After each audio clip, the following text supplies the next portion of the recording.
യാത്ര പോകുമ്പോൾ ചെരുപ്പുകൾ അഴിച്ചു മാറ്റാനായിട്ട് യേശു ആവശ്യപ്പെടുന്നുണ്ട്. അതിൻ്റെ പശ്ചാത്തലത്തിൽ ഒരു പഴയ നിയമ സൂചനയുണ്ട്. മോശയോടാണ് ദൈവം ഇത് ആദ്യമായിട്ട് ആവശ്യപ്പെട്ടത്, നിൻ്റെ ചെരുപ്പുകൾ അഴിച്ചു മാറ്റുക. ഒരു എരുതിച്ചെടിയിൽ ദൈവം തന്നെ വെളിപ്പെടുത്തിയ ഒരു അപൂർവ നിമിഷത്തിലായിരുന്നു അത്. എന്തുകൊണ്ടാണെന്ന് പറയുന്നുണ്ട്, നിൽക്കുന്നിടം ശുദ്ധമാണ്. ഒരു പവിത്രബോധവുമായി ബന്ധപ്പെട്ടു, സെൻസ് ഓഫ് സേക്രഡ്നെസ്സൊക്കെയായിട്ട് ബന്ധപ്പെട്ടിട്ടാണ് ഈ പാദങ്ങൾ അഴിച്ചു മാറ്റുക എന്നൊരു ജസ്റ്റർ ഉണ്ടാവുക. പക്ഷെ ഇതിനകത്ത് എക്സൈറ്റിംഗായൊരു കാരണം കൂടിയുണ്ട്.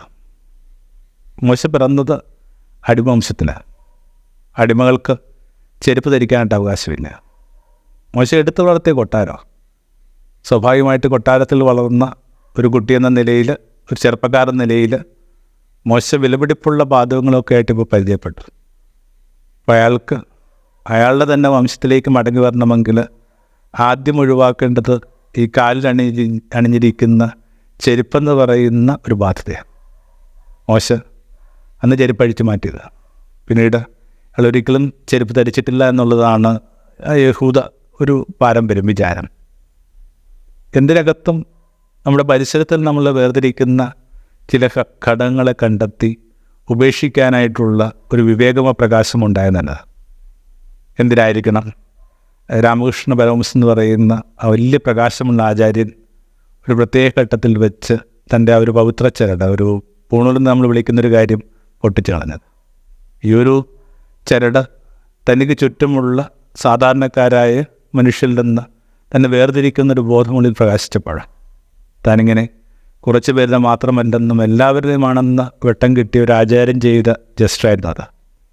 എന്തിനായിരുന്നു? ഒരു മഠത്തിനകത്ത് തനിക്ക് പരിചയമുള്ള ചെറിയ കാലം തൊട്ടേ അണിഞ്ഞ ഒരു സന്യാസ വേഷം ഒരു സ്ത്രീ ഉപേക്ഷിച്ചിട്ട് അന്നത്തെ ആ ബംഗാളി സ്ത്രീകൾ ഉപയോഗിച്ചിരുന്ന സാരിയിലേക്ക് തൻ്റെ ആ ഒരു വേഷത്തെ മാറ്റിയതാണ്. മാർത്തരസെക്കുറിച്ചാണ് പറയുക. ഒക്കെ ഇങ്ങനെ അവനവൻ്റെ പരിസരവുമായിട്ട് ബന്ധപ്പെടാനും അവനവൻ്റെ പരിസരത്തിൽ നിന്ന് അവരെ വേർതിരിക്കുന്ന ചില ഘടകങ്ങൾക്ക് നിന്ന് പുറത്തു കടക്കാനുള്ള ശ്രമമായിട്ട് വായിക്കുക.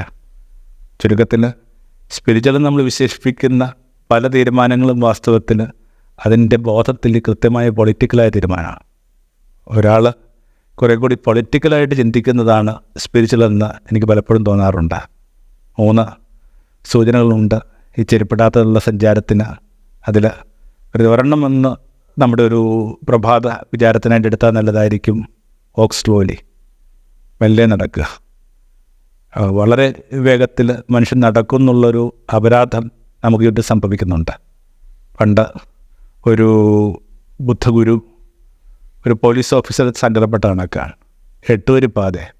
ഈ 8 വരി പാത കുറേ കടക്കാനായിട്ട് അയാൾ നിന്ന് പരുങ്ങുമ്പോൾ ഈ ചെറുപ്പക്കാരൻ അയാളുടെ കൈക്ക് പിടിച്ച് ഈ മനുഷ്യനെ മറുകര എത്തിച്ചു.